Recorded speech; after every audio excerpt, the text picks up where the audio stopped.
กันด้วยภาพบรรยากาศยามค่ำคืนที่โรงพยาบาลสิริราชนะครับในวันคล้ายวันสวรรคตพระบาทสมเด็จพระปรมินทรมหาภูมิพลอดุลยเดชบรมนาถบพิตรที่ทั้งแพทย์พยาบาลประชาชนรวมทั้งสื่อมวลชนด้วยกันนะครับได้ร่วมกันน้อมรำลึกในพระมหากรุณาธิคุณของพระองค์ท่านครับค่ะวันนี้เรา2 คนพร้อมทีมข่าวข้ามลาไปแล้วค่ะสวัสดีค่ะสวัสดีครับอยากจะรู้หัวใจพระองค์นั้นทรงทำด้วยอะไรเหตุอันใดจึงมีความรักมากมายให้ได้กับทุกคน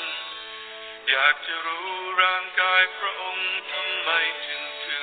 อดทนแบกภาระที่มีมากล้นคนเดียวอย่างไรเป็นเจ้าฟ้าที่ยืนข้างล่างแบกไพรฟ้า